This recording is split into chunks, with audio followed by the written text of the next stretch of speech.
Yo, what's up, yo? This is Killer Priest, and I'm representing right now for Kofi Universe. That universe is the universe you should be in. YouTube salute. 2Pac's estate was hit with a federal lawsuit from the estate of Dr. Khalid Abdul Muhammad. Muhammad's estate alleges that the rapper's 1990 song White Man's World off the Machiavelli album samples one of the copyrighted speeches illegally. Let's talk about it. If you're new to my channel, thumbs up the video, hit that sub button, click that bell icon to be notified when I upload new content and go live. So the track appears on Don Illuminati, The 7 Day Theory, an album that dropped just a few months after Tupac's um, death, murdered, and the lawsuit also named Suge Knight, Interscope Records, Death Row Records, Universal Publishing, producer Daryl Big D Harper. So they taking all the big dogs down. They like everybody coming. This is my thing before I get into this. Why wait so late? Because when Tupac was murdered and when he made his transition, Dr. Khalid Muhammad was still living. Because Khalid Muhammad didn't die. Excuse me, he didn't make his transition until 2001. Through a quote unquote brain aneurysm. I don't understand that because Dr. Khalid Muhammad could have came out and said, "Nah, let's sue," but him and Tupac were actually close. They were actually close because you can actually search on YouTube Tupac and Dr. Khalid Muhammad, and Tupac spoke at some type of black conference, and he was talking about what was going on like in the black communities, and Dr. Khalid Muhammad was on the symposium.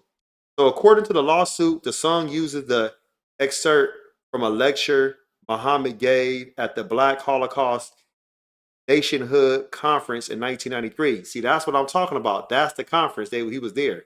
His presence on White Man's World reinforces Tupac Shakur's role as not just an artist, but as a voice for Black empowerment and resistance against oppression. At a time when hip hop was a leading force in shaping political discourse among Black youth, Dr. Khalid's inclusion gave White Man's World undeniable um, authenticity, elevate it beyond music into a revolutionary message against racial injustice.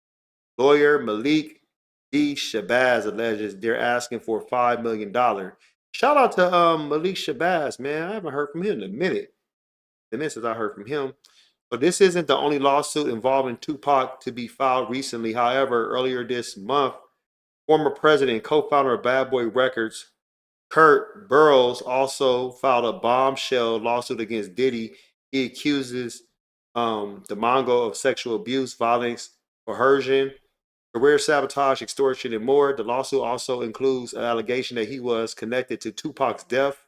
Burrows alleges that Diddy was jealous of the performer's success and perceived it as a threat to his own. Hmm. He accuses him of engaging in smear campaigns against Tupac as a result, being reckless and creating a dangerous environment in the world of hip hop. Burroughs also alleges that Diddy had a $1 million deal with Keefe D, who is currently behind bars for his alleged connection to the Las Vegas shooting that killed Tupac in '96. So going back to Khalid Muhammad, like I said, Khalid Muhammad, man, that was like the real last revolutionary. The real last revolutionary. And you got Umar Johnson and all. Don't get me wrong, but Khalid was on the front line doing it. He was on the front line. Yes, we know the NOI got rid of him because the speech he made. I believe it was at what college was that? It was a college on the East Coast, but he talked about the Jewish people and talking about Johnny come lucky. Talked about like the white people in South Africa, talking about they had like 48 hours or 72 hours to get out of South Africa. If not, they was gonna start to kill them all, kill the babies, kill the men, the women. And he was like, "Why kill the babies? Because they're gonna grow up racist just like they family members or just like they ancestors." I'm paraphrasing, but yeah, Khalid was not just a revolutionary, but he was very militant. People kind of like didn't like that, especially when you have a person like Tupac who was very outspoken, straightforward, and didn't give a MF.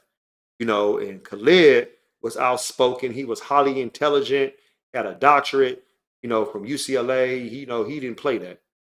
Khalid didn't play that. He would debate anybody, but he was mainly debating white people, Jewish people. He was on the Phil Donahue show. You never watched that, watch that on YouTube. You'll be like, wow. I mean, Khalid Muhammad, I consider Khalid Muhammad, Malcolm X, and Stokely Carmichael, aka Kwame Ture, to be the best orators in the 20th century. Those are the best orators in the 20th century. Those are people I actually looked up to, how they knew how to move a crowd, how to demand the audience to pay attention to everything that was coming out their mouth. They were concise, they were articulate with everything that they talked about. They was just on point, especially Khalid. Khalid, even though when he was left the NOI, he started the new Black Panthers. A lot of people don't realize that he started the new Black Panthers. But as far as his estates and them suing now, which is what, 29, 28 and a half, 29 years later, somebody's looking for some money. Somebody's just looking for some money. Post your comments below. Hope smash Black Panther the like button, subscribe to my channel. Click the bell icon to be notified when I upload new content and go live. If you want to support, donate to the channel, I have Patreon. Patreon.com/Kofi Universe. Venmo, Cash App, PayPal, Streamlabs, everything's in the description. Till next time, salute.